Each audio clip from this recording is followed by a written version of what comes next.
20-year-old you is not 30-year-old you. 30-year-old us ain't 35 plus us. You know what I'm saying? You have to do the work. I think a lot of people don't like to talk about that we have to love everybody. We gotta love our enemies as much as we love our friends and our family. Love is the greatest commandment of all. You can't say you protect your peace and don't know how to love everybody.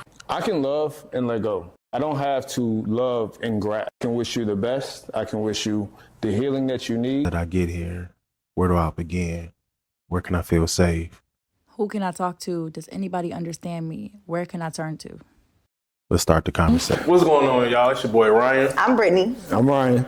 And this is another episode of Sober Talk presented by Hunter House, man. Hunter House. And this is a great episode we got today. And what are we going to be talking about? We're gonna talk about love. All about love.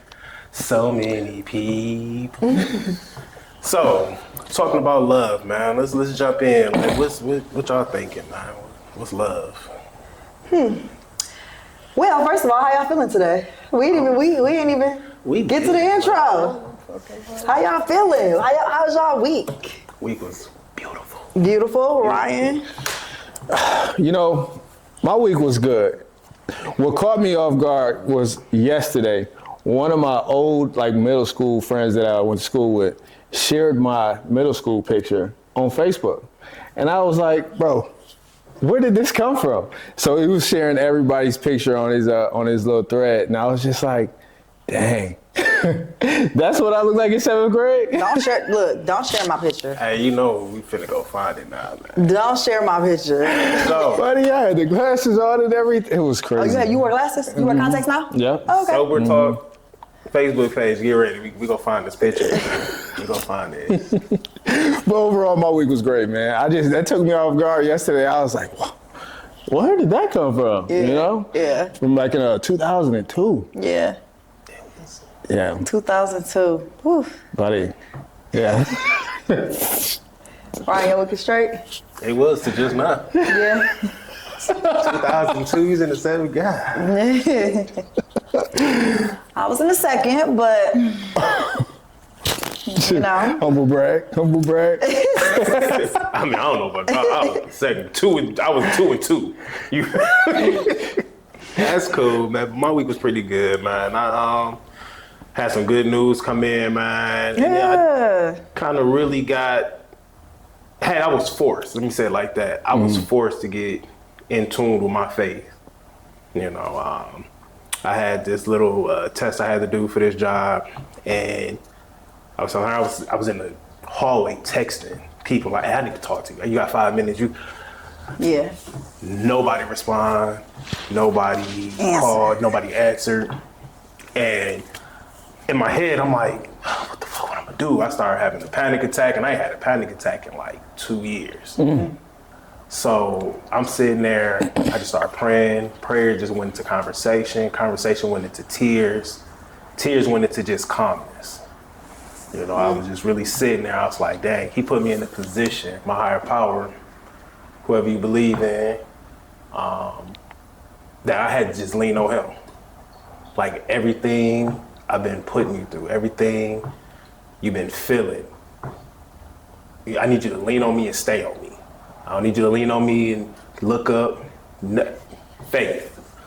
So, I mean, everything went good, man. Everything's going in a positive direction. I share with them what it is. When things get closer, I will share with the world. But it was good, man. It was a big pivot. You know what I'm saying? Big pivot. So that's what's up. Yeah. That's what's up. Thank you. My week was good too. I had a lot of fellowship this weekend with my book club, church. They just asked me to lead Easter Sunday, plan Easter. So I'm excited about that. Okay. It's my birthday too. My birthday on April 5th. Oh. And then they want me to run our social media page. So I got some big responsibilities coming up I'm excited about. And I lost a friend this weekend, unfortunately. So if y'all could just send y'all prayers. RIP to Daryl Hasty. You will be loved, you will be missed, and you won't be forgotten. So, yeah. Rest in peace. Condolences to him and all his family out there, man. Yeah. Yep. Okay. So, Let's get into love. Love, love, love. What was love to you before? Or your past? I don't really know. I think love is just, well, being married before, I kind of had an idea what love was. Commitment, being there, compromising, communication, choosing, you know, and I was pretty good at it, but I think it was like learning a new skill. So, you know, it took me a minute. You know, I never really knew, not even just what love, even just receive. It was just, it's a lesson, it's a learning. Then love, I would say, is different, all depending on the person you connect with, you know. So it's something that's definitely has to be adaptable. What was love to you? I'll probably say love is more acceptance to me. Love is more freedom to me. Even when I just go back to past relationships or even my friends, family, things like that, it's the support. You know, you're willing to pour into somebody because you're able to pour into them. And then you are not expected to get it in return, but it's kind of like that thing. It's like, hey, I love you, and I'm guessing and hoping that you love me as well. But love has always been a choice. Like, you choose to love, and that's kind of how I always seen it. And, you know, as I go through more transitions in my life, I know that, you know, love is something that you can't really hold on to. You can't control it. It's more of something that has to be free flowing. I feel like y'all both said love is choosing. I didn't used to think of love as a choice. Growing up, I used to think of love as a feeling. But I think I'm relearning love. I had to unlearn what I thought love was and relearn what love is. And I used to think it was a feeling, right? I used to watch, which we'll get into, movies and see fairy tale loves or these different type of loves. And I used to think that that's what love was. And then growing up and seeing different love in my household, in my family, like, kind of shaped love for me. I used to see toxic love. So I kind of like took all of these things of love that I seen and put it into something that I didn't even know what it was. But ultimately, I don't think I loved myself. So how was I supposed to know what love was? And I didn't love myself. But now I relearn love as a choice. I relearn love as an action. You already know I get in the preacher Brittany very good, but love is very much, it's clear. It's a clear definition written in a Bible that I believe in, and it's everything about love is an action to me. It's a choice. It's something you choosing to do, right? Like, so it's different. It's different. Yeah, I agree, because love is just more of, and when you said it as well, loving yourself. Yeah. Early in my sobriety, I believed that I loved it myself, and then when you get into those relationships, you see how you love, but you don't really know how the other person loves. Yeah. And your definition of love is completely different than theirs, and it kind of shakes things up, and that's what I learned the hardest way when it comes to just relationships and love. But yeah, when I was in active addiction, there was no love for myself whatsoever. I couldn't define love. I couldn't give love. It was more of like, I'm here, I'm there, I'm over here, but I'm looking to just somebody save me, but I don't know how to ask for help. Yeah, or like feel something that I'm missing. I don't even know what I'm missing. Right. Or like you looking for somebody to fill in what you're lacking. And I'm learning that you got to add on, not feel something. It's more like, okay, you don't bring me peace. And this is one thing that when people say, like, you're my peace, like, I don't want to be your peace. I want us to both have peace, and then we come together. Absolutely. And, we add on to each other's peace. But I can't be, because there might be days where I can't be your peace, and there might be days where you can't be my peace. And we still have to have that peace, like that foundation of it. Yeah. It's really knowing the essence of that person. Like, I know you through and through. So when you're making this choice, like you said, I can't be your peace. And you wake up and you're like, bro, I can't stand this person right here. But yet, I'm gonna stick with you. I'm gonna let you ride this out. And then another thing, with choosing, because as you get older, we change. Yeah, You know, 20-year-old you is not 30-year-old you. absolutely.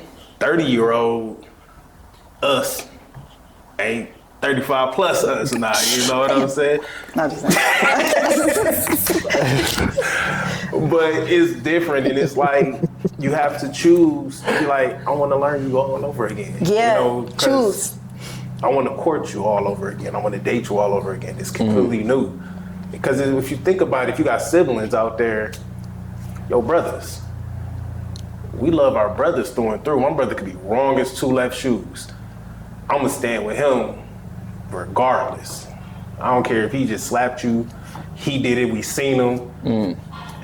My brother ain't do it, bro. If you step to my brother, it is what it is. You know, me and my oldest brother, we don't talk every day. But if I called him and I needed him, he is gonna be there. You know, and it's like, why can't you take that same thought process and add it to every piece of what you define as love? Of course, with your spouse, it's different, it's deeper, it's a lot different. So it means it's gonna be a lot more work. Choose to do the work. I think a lot of people don't like to talk about that we have to love everybody. This, like, we gotta love our enemies as much as we love our friends and our family. And I think a lot of people don't talk about that. Again, Preacher Brittany, love is the greatest commandment of all. Like, and that's across anything you believe in. Love is the greatest commandment of all. And I think it's harder to love people that do you wrong, or like people that persecute you, or people that wrong you. So how does that look like to y'all? Like loving people, people that are hard to love. If you are a person that say you protect your peace, you can't say you protect your peace and don't know how to love everybody. You can't. It's impossible. Yeah. I promise you.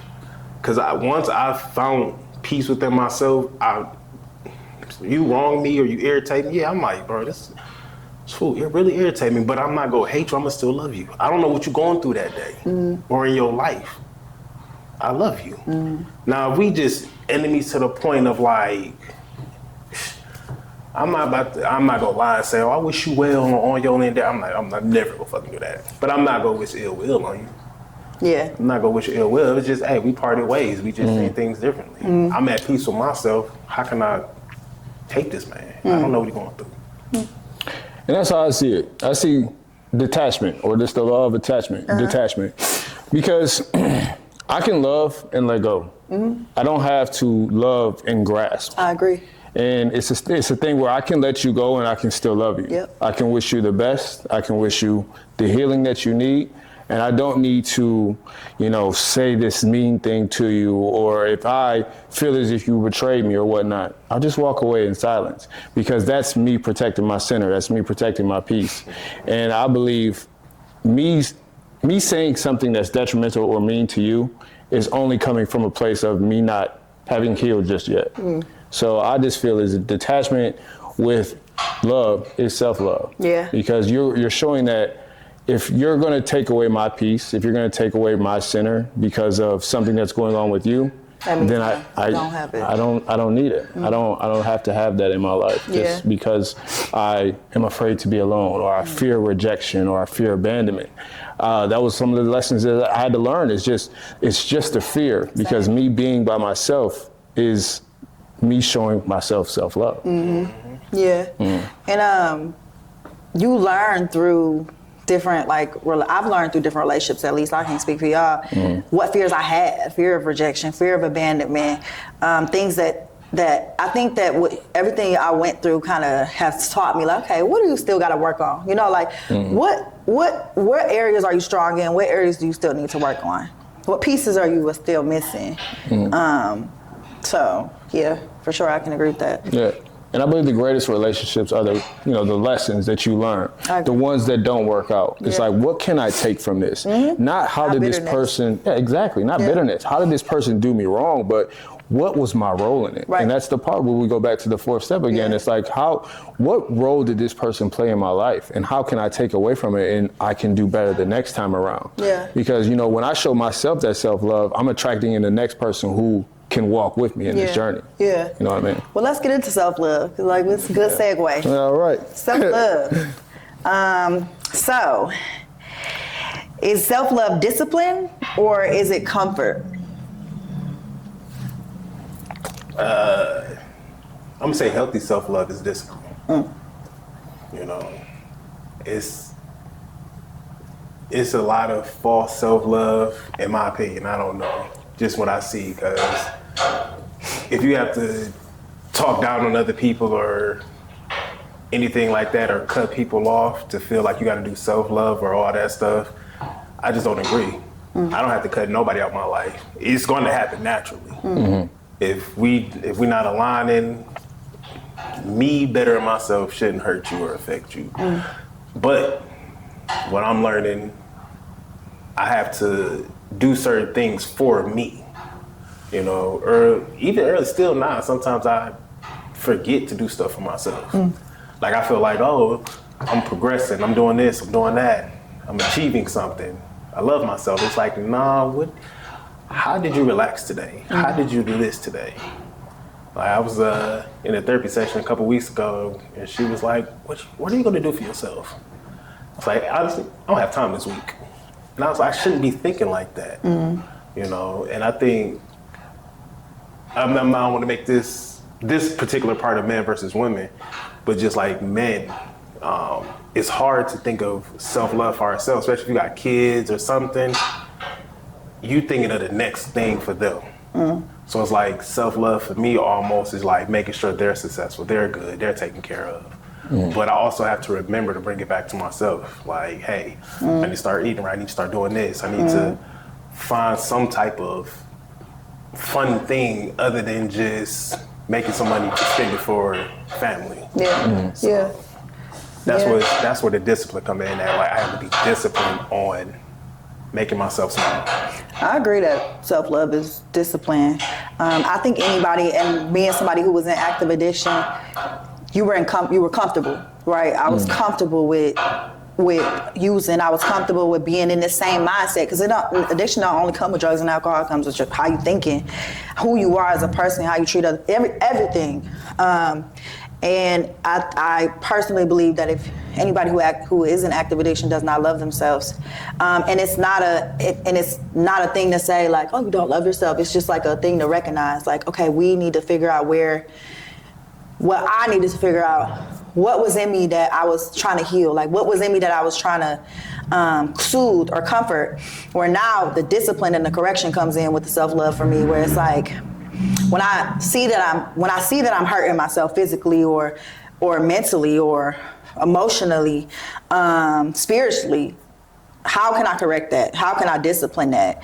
But I also believe that my self-love can only go as far as like my love for my higher power, which is God. Like the way that the love I have for him, like loving God first is how I'm able to love myself more. Like, the correction that I receive from my higher power first is how I'm able to correct myself more. I think it's like a flow thing for me. Like it starts with him, then me. It's like him, me, other people. It like flows like this. Like, you know? I see that. Yeah. So self-love is definitely discipline for me. Yeah, self-love is discipline, honestly. But there's moments, and you got to give yourself some grace. Yeah. Because you want to just go all the time. Especially when you get in a routine, you're like, all right, I'm waking up at 6 a.m. I'm going to the gym at this time. I'm eating this food. I'm going here. But then you got to actually give your time for that mindfulness, that time to just stop, sit in peace. And those are acts of self-love as well, like meditation, just walks in nature, sleeping. I mean, so many times we get so caught up in like, we want to get our life back so fast, and especially like early in recovery, we want to get everything back right away. So it's like, all right, I only have this X amount of hours of sleep, and then that's it. I got to work here. I got to work here. I got to go. I got to be involved. I got to go to this meeting. I got to go to this group. And it's self-love. You got to still slow down and understand what's going on inside of you first, and becoming whole in that nature, because like there's so many times you can be so disciplined but still forget about yourself. Yeah. Because you want to have this I want to say just facade, but it's not really a facade. You just want to appear like you're doing well. Yeah. And in everybody else's eyes, but you're forgetting like, how do you feel internally? Like, are you feeling your emotions? Are you not just suppressing them just because you don't want to look at them, even though you know that they're there. Right. So like self-love can come in so many different aspects. Like, yes, you want to have the discipline, but you also want to be able to relax and slow down, because there's so many times in recovery where it's like you move so fast and then you forget about yourself, and then it's like you go back out. I've seen it done before. I've seen it too. I've seen somebody who just did too much service work. Yeah. And they went back out, and I'm like, too much, too fast. Them honestly be the most like that. Whenever I say they go back out, it's the people that you see Trying to every do too day at a much. meeting, always doing this. Oh, you be like, But you're right, lacking that part of self. What does self look like? What are some ways that y'all, as men, for other men, show self-love to yourself, or just as human beings?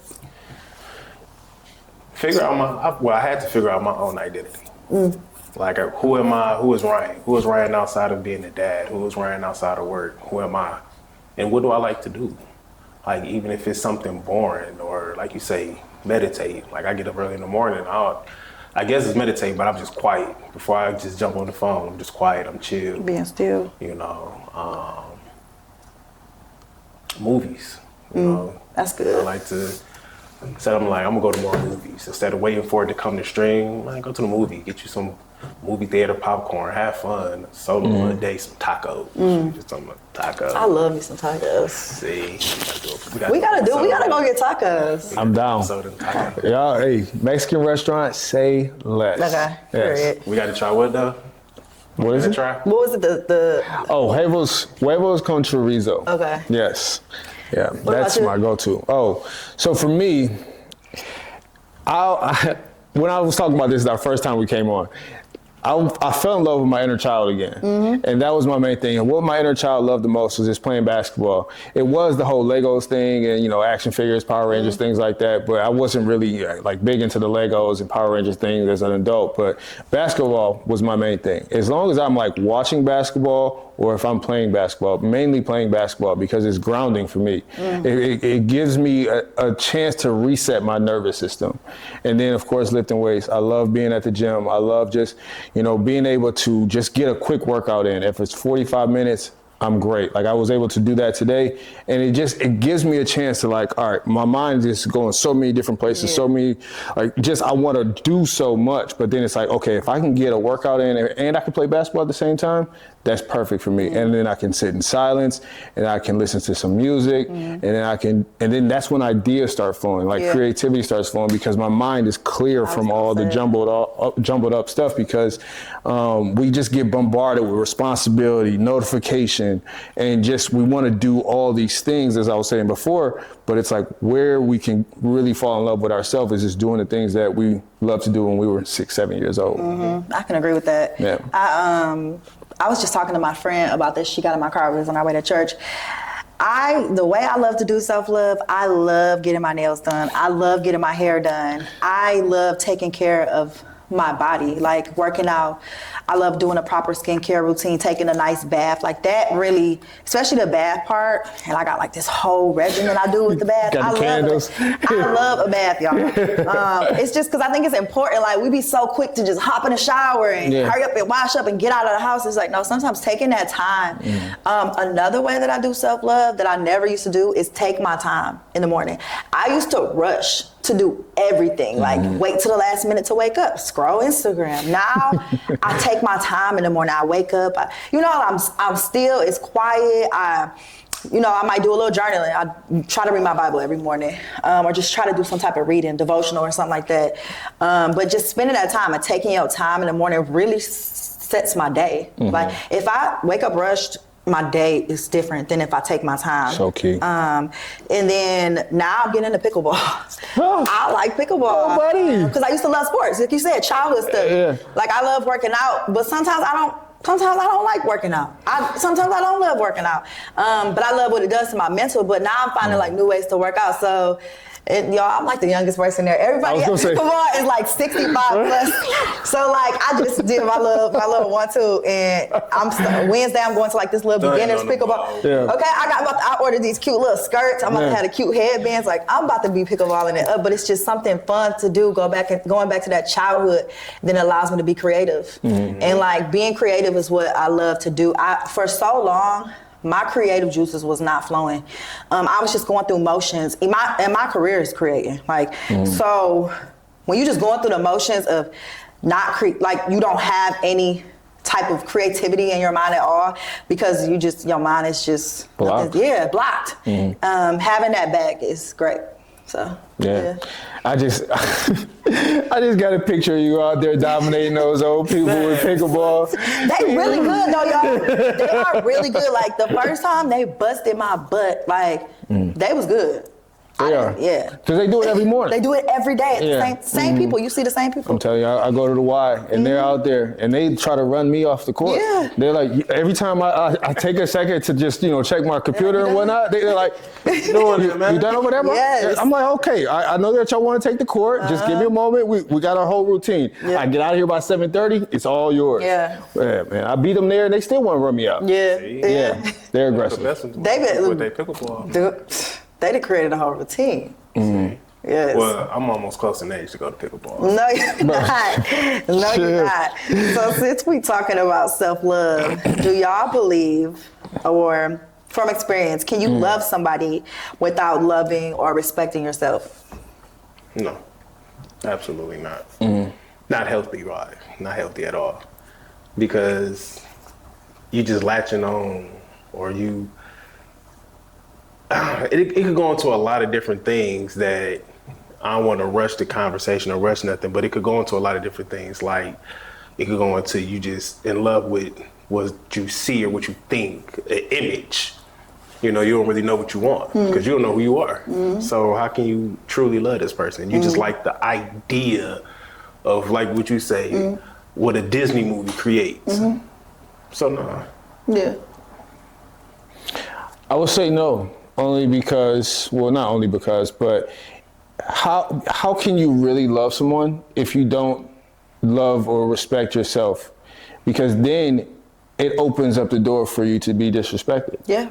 And it opens up the whole thing of, well, this person says this to me, this person makes me feel this, and that means I just have to love harder, or I have to do, but they said that they loved me, or they bought me something, or, they were able to do this small thing for me, but, I ignore every other, toxic thing that they have done, or the red flags that I have ignored because I am willing to just sit with disrespect because I don't really know what love is internally. Yeah. So I feel like it just opens up the door for just a constant negative cycle or toxic cycle of I want to try to love this person, but I don't really know what love is, and I don't really respect myself, so I'm just going to stay with this person out of fear. Yeah, I agree.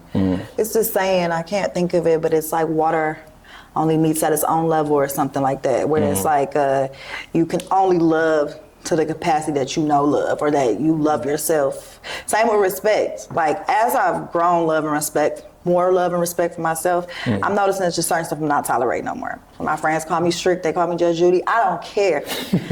But it's just like certain things I used to accept because I didn't have that respect for myself. But I do believe that you can only love as much as you love yourself. How can you love past that? Right. Yeah. Yeah, I agree. I know, again, were you remarried before? I have not, no. So being the only person that was married, like you said, certain things you don't tolerate. Like, I know what I want. I know what I'm not gonna accept. So it's like now when I do, like you say, certain shit, I'm like, this ain't going nowhere, bro. I ain't even about to hold you up. Yeah. And not just go ahead and not buy. Yeah. You start to see red flags a little earlier. Things that you would ignore. Absolutely. Like you said, not trying to be like bitter or whatever like that. You see a lot of that. A lot. Yes. You be like, bro, what the fuck? Like, I know alcohol had me in a fucked up position, but you are sober. Fucked up. Yeah. Yeah. You can tell when people are moving from a place of hurt. The imagery I get is, it's a bucket, and the bucket has holes in it, and you're trying to pour water into the bucket, and it's not going to stay because there's holes in it, and those holes only get patched up through healing. You only get to, you truly do heal when you spend time alone. You can't look for somebody to heal you And a lot of people get into relationships or they get into like these, dynamics where it's like, if I have this person, I'm gonna feel better. Yeah. Not just, I can feel better by myself. Yeah. But if I'm in this relationship because this person provides this for me or this person gives me this type of security, then I'll feel better. Yeah. Instead of me feeling better by myself first, and then meeting somebody who feels better by themselves as well, and we meet and go together because we choose each other. Yeah. You know what I mean? Yeah. I'm learning that even with friendships, you can only love from the level of how you love, or you can only be a friend to the level, you can only find a friend to the level of how you are a friend. And yeah, that's one thing that I really wanted to learn to do, is like just be a better friend, be a better like daughter, be a better, like cousin, like always around. And I'm noticing that they all come to the same common ground, which is love. But love with me is like, I said, action, like being more patient, choosing kindness sometimes, even like when you don't want to. I think the hardest thing that I used to do was I used to keep records of like what they used to do wrong. And that's like one thing that yeah, like you did this. And it's like, no. 1 Corinthians 10:13 says love does not keep a record of wrongdoing. So it's like I'm trying to learn, like relearn it, like not keeping records and being meek. Like love is meekness, and it's just a lot of actions that you have to choose that. Like I watch my mom and stepdad, they choose to love each other. They might not even like each other every day, but they choose to love each other every day. Like mama could be so mad at my stepdad and she will still be like, honey, your coffee's on the, like she still will make his coffee because that's something that she does. Like that's something they do. So she's not gonna stop making his coffee because, you pissed me off today. Like it's a choice. So, yeah, I don't know. It's crazy. It's funny you just said that, like when people say, bring up older, like the last generation, that type of love. People are like, oh, that shit was toxic. It was this. It was like, no, that was choosing. Cause I've seen stuff like that. Like, I'd be riding in the car with my stepdad, and he'd be looking at me. I'm finna leave your mama. That man been saying that shit for 25 years, bro. Oh, Mr. D. He been saying that for 25 years. Like he ain't left yet. Yeah. But he still show up, do what he got to do, in his household. And you see a lot of people, especially in our age range, quick to go. Don't want to put that work in. Right. So let me ask y'all this. When you're saying that, because there are still some types, like, okay, there are some, I do think that with generations, y'all stand through cheating. Like, it's certain things that they stand through where it's like, y'all think it's a boundary thing, a respect thing again. You know what I mean? Like, somebody putting their hands on you, is that how much respect do you, respecting in that sense where you're like, okay, I'm gonna stay because I'm choosing to love him today? Or is that like, I gotta go? What is that? Yeah. You thought about it. No, 'cause the way I'm thinking about it, it could go left. Not left in a bad way, but we gotta ask some detailed questions with some shit. Okay. Absolutely. Yeah.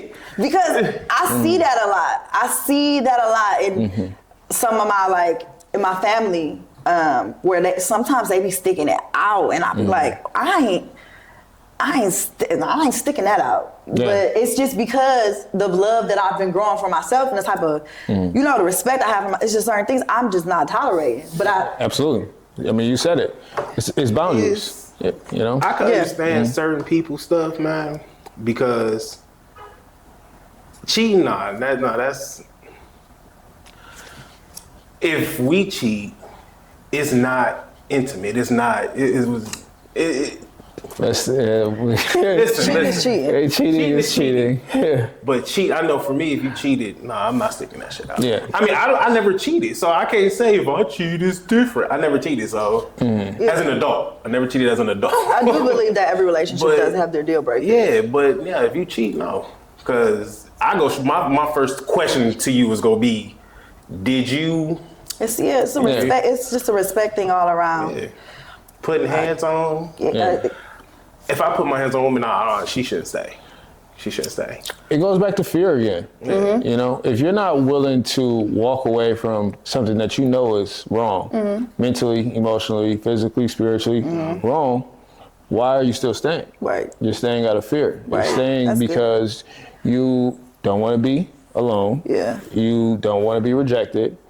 And you're not sure, or you don't truly believe or love yourself if you stay for it. Mm-hmm. What about when people say they want to stay for the kids? That's stupid as fuck. Excuse me. That's stupid as You trying to be, excuse me. No. They're using it as, I mean, well, I can't say from that Right. standpoint because I don't have any kids, Right. but I would see it outside looking in. If somebody asked me, I would say, is that an excuse? Right. Absolutely. Yeah. Okay. Like, when my son's mom left me, I was glad. Yeah. Like, as I got sober, I was glad because he didn't have to see his dad go through all that crazy alcoholic shit. Yeah. Don't Sometimes ever that's stay healthier. for the kids, bro. Yeah. It's healthier. Like, Yeah. why put a kid in a toxic situation and create probably something 10 times worse than what the Yeah. hell you dealing with and Yeah. choose to stay for? You're Yeah. more of a role model by showing you're strong enough to stand by yourself Ooh, that's true. than you are to That's true. shrink yourself just because you think this is the right thing to do. And I've actually looked up a statistic on this. They did a study on this, and children were much happier when their parents separated because they seen it. They seen a lot of things. If it was a toxic home, they were much happier when they separated. Majority Yeah. of the children said they were much happier. So Now, if it's kids involved and it's toxic, it's abuse, get out of there. Yeah. But if y'all just not seeing eye to eye, you like, I can't do this. yeah, that part. Okay, I get what you mean by that. Yeah, like yeah. Like okay. if it's extreme measures, like hey, it's cheating, it's infidelity, it's abuse, verbal, it leave, Yeah. leave, Okay. absolutely, get the fuck out. Okay. But if y'all just can't see eye to eye, y'all don't know how to communicate, y'all just both fucked up people. Absolutely. That's gonna go into a whole nother segment with shit. I can't wait. I can't wait. Well, let's talk about love versus lust. Okay, first of all, we already know what love is now. I think we've all defined it. But how do you think people confuse lust for love? That honeymoon stage. I mean, speaking quite frank, is talking about love and lust. That honeymoon, you meet somebody, y'all just like rabbits. No place is a bad place. You know, then y'all be together for a minute. It ain't as much, it ain't as intense. You've changed, I changed. No, we just out that honeymoon phase and I see you for who you are now. And we just want lust. We just seen that whatever it was we seen in that moment and we think that's what it's gonna be.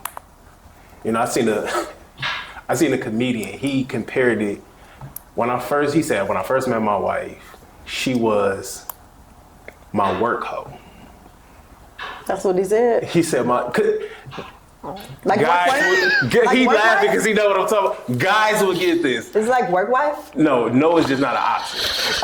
Like whatever y'all saying in that moment, no is not an option. Okay. It's never a no. Everything's a okay. You know. Yeah. But once you be together for a minute, it goes into wait, what's that? And, you know, it changes. Love is we ain't even intimate on that level. I'm getting to know you. I'm spending moments with you. I'm trying to know what you're doing on a daily. What are your hobbies? What's your interests? What's your goals? What's this? What's that? Like all type of stuff. I'm getting to know the person. And a lot of people don't really get to know the person because, like you say, they never sat with themselves. Yeah. So you don't even know how to ask the right questions to know the person you sitting with because you don't even ask yourself those right questions. True. I could tell on a date how it's gonna go just by the questions that you ask me. If you're leading with lust or if you're leading with love. And with me, I just noticed that across the board, lust is more, you're moving like with your, like what your body wants, right? Oh, this person looks good, or oh, you make me feel like this. Lust is now that butterfly feeling, that tingly feeling to me, where you might gotta cool that down. And I've learned through relationships and dating that when you hold off on the physically intimate part, and you actually go through the getting to know each other phase and the grounding of each other, it's a lot different. You really can kind of weed out, at least I could weed out, okay? If a man is like commenting on my body too early, it's like, okay, you might be more in the lust phase, and it's fine. We just might not be aligned on that phase, because I'm not gonna say I never was aligned on that phase, but I think when people are more leading with lust, it's like more you leading with your eyes, you're leading with what your body wants. And sometimes what our body wants ain't always good. So that's my opinion on it. Yeah. I would say lust is always the intensity. You know, and love is, it has moments of intensity, but lust is always intense. And it's more of like that love bombing, the, you know, honeymoon phase. It's, oh, you look so good. I'm really attracted to you. Oh, you know, you look like this, you look like that. And that's where you know where you're at. You're in that mode right there. And then because you're so infatuated with each other and you're so like, I can't be without you, that's when you know you're going down the lines of attachment. You're not going necessarily down the lines of love, but you're going down, I need to be with this person because I'm afraid. So that's why I say lust kind of comes from fear, but at the same token, it's like you're leading with the intensity, and you're going with, okay, how can I just not be alone? Let me go ahead and love bomb this person, shower this person with a bunch of affection, because that's what I know I want, and let me just push that on that person.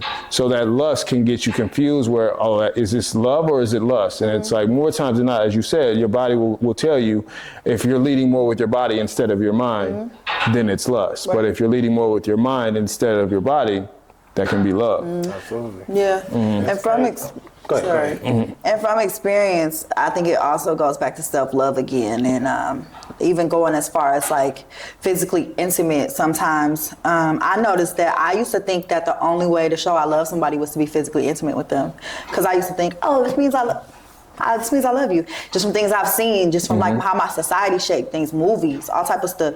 You know, y'all would see that hot and fiery moment. You're like, oh, okay, now they in love. And it's like, so I would think that was the way you showed you love somebody. And when I actually like took that away from the initial phase, it changed. You can see so much clearer just who the person is. And, you know, if y'all align, 'cause like you said, all right, now that this phase over with, it's like, wait, do I even know you? What's your favorite color? Like, nothing about you. What's your name? What's your last name, actually? I don't know nothing about you. You chilling at the crib one day, man, you be like, who the fuck? Hey, you think wrong person? You like, no, that's me. No, that's me. Wait, what? Yeah. But no, it's like you just said it. I was about to say the intentions. Yeah. Like when you're intentional. Because back in the day, I used to think like what you say, people who look at you, you comment in the body. You'd be like, well, I used to think like this. Look, I see you first. It ain't like I fucking meet you and be like, oh, I wonder if she could bake pies and cook. And you look at you, she look good, all right. But I had to mature and get older to get to a point, none of that matters. Like nowadays, especially you be on social, you be like, damn, I bet she look real cute in the sweater. That part. You know, like, dang. Why you look in a Christmas gown? Straight up with a turtleneck on. Right. Yeah. Wow. But no, man, it's really, man. I think that's another problem when it comes to like love and lust intentions. Yeah, intentions. Like people don't understand intentional. Like you hear everybody. I think I seen this today. Somebody has said everybody want the right person, but nobody want to be the right person. I like And that. that shit hit hard. Yeah. I was like, man, because even like talking, when I seen you the other day, and I was like, yeah, I was talking to a friend of mine. I was like, everybody be talking about this person fucked up. They not intentional. They're not intentional. What about you? Back and forth. And I'm like, listen, we all fucked up. Okay, now that we got that on the table, what are we gonna do? What are we gonna do with it? Yeah, and lust is validation though. Yeah. And that's, like we talked about it before, it's one of the most addictive things that there is out right now, is the validation piece that comes from lust. And you're like, okay, well, I got it right away, because love is something that builds over time. It's not something that is just like, okay, I see this person, love at first sight. I never really understood the love at first sight. That's just lust at the end of the day, because you can't just say, oh, I love this person, I just saw them. You don't know anything about them. You don't know the pain, the trauma, you don't know the life experience, you don't know anything about them. And that's when you know you fall in love with somebody off of their flaws, their imperfections, their strengths, their weaknesses. and you're willing to accept them. But lust is like, I don't care about any of that shit. I just want you right now for the validation piece. I don't care what you look like in the sweater. Yeah. That's what the lust part is. Right, exactly. And also, the more you align with your spirit self, the more you get out of your this self, and that's across the board. I'm noticing the more I align with my spirit self, I'm falling out of lust, like just naturally, because I am aligning my mind, my body, and my spirit, and not just my body and not just my mind. You know what I mean? Like I think they all play together, and I'm noticing that we all was to walk in our spirit selves. It'd be nice. Sounds like you've been doing some research on the life path numbers. Yeah, yeah. Yeah, I get it. I looked into it. I was like, Yeah. I ain't got that deep yet. It takes a while. It takes a minute to get to. Yeah. But yeah, what else we got next? So, I kind of spoke about this a little bit, but how do you think society and media has shaped love growing up now in our lives? It shaped it. Media has shaped love every so often, man. Like right now, it's probably at just a turmoil because it's a lot of it. I feel like it's falsified, from self-love to healing to what a relationship. All that stuff is just falsified so hard. Like. Now if it's a self-love type thing, everybody want to come out like a badge of honor. I'm self-love now. Respect my boundaries, or that is it. I have spoken. I'm loving myself. And you'd be like, the fuck you doing all that for, bro? If you really just setting boundaries and you self-love and you healing, nobody even knows. You just pop up one day like, you seem different. Yeah. Like, I know, I'm just living, just been doing some stuff. It ain't all that extra bull crap, man. Every time I see stuff like that, I just be like, and that's why I don't really like going on social media that much no more. And love is so twisted, because now you seeing people, if this person don't do it, that will do it, it's this and that, find something else. Options. Or like one thing that hit for me. Hit for me kind of deep was like it was a big thing on TikTok, people doing like the celebration divorce type thing, and you'd be like, damn, people, I don't know if you ever really went through a divorce, and man, that shit, it is shattering. And like people like making the parties of it, or like, yeah, that was the best thing. You be like, sometimes it is the best option, but it's so normalized to get divorced nowadays. It's like, what's the point of getting married? What's the point? So it's really media and shit that's really shaking it up. Media, music, all that stuff. There's no real love. It's a tough question because growing up, we saw it so differently. I mean, my parents are still together after 40 plus years. So I look at them and I know they've been through their ups and downs and everything like that. It's just now, like you said, it's normalized to get separated. It's normalized to get divorced. It's like, oh, it's a celebration. But what was the goal when you got married?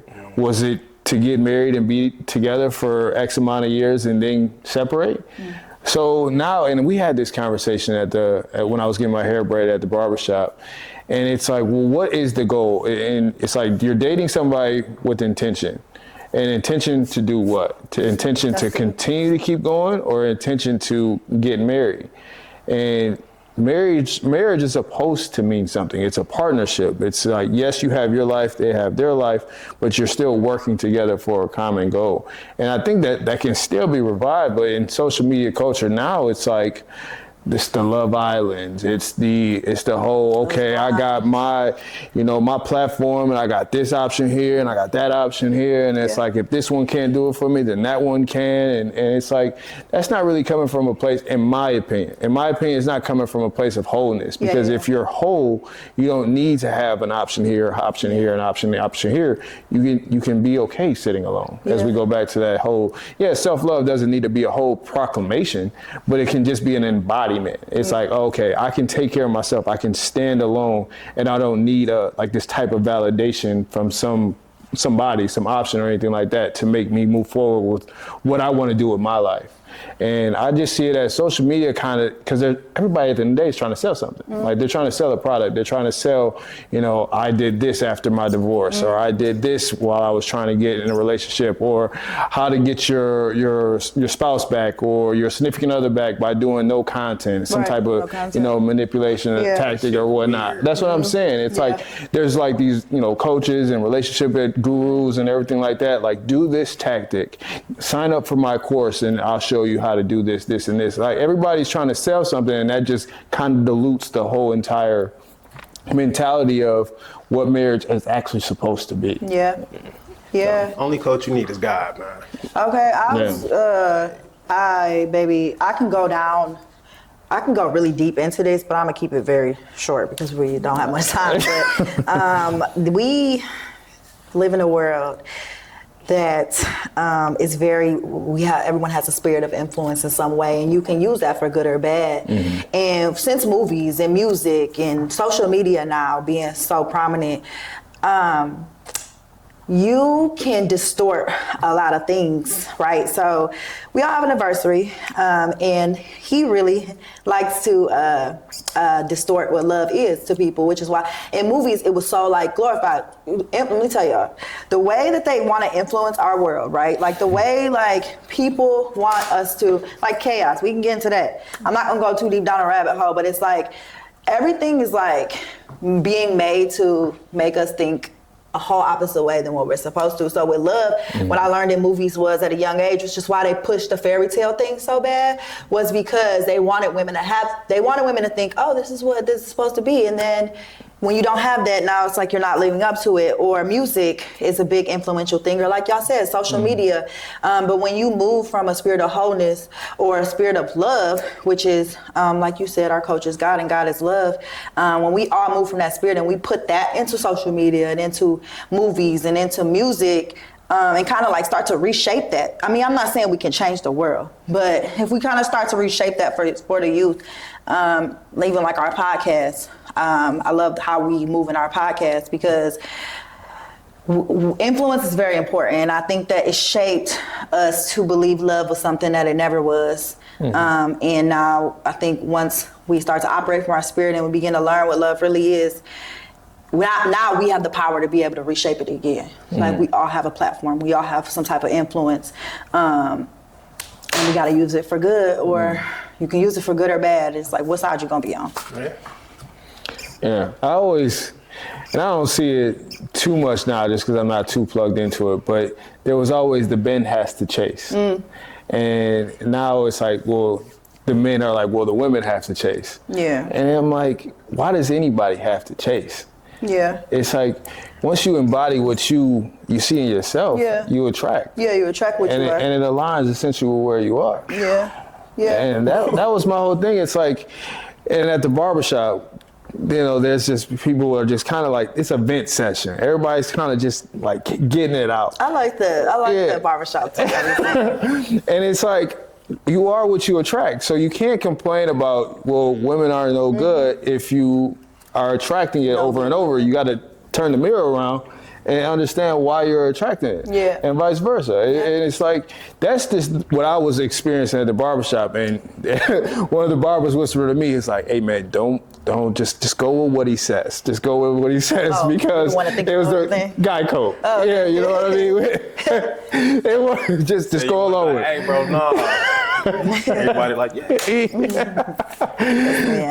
yeah, you do attract what you are. Somebody asked me, I was on a podcast yesterday, and they asked me, they said, do you think you might have, because I have a date in a life on TikTok, so they're like, do you think you might have found your man already? I'm like, nah. I'm like, how you know? I'm like, I attract exactly who I was in that moment. And if that's who I was supposed to be with, I would have been with them. I believe that you really do date on the level that your mindset is on, or even with friendships.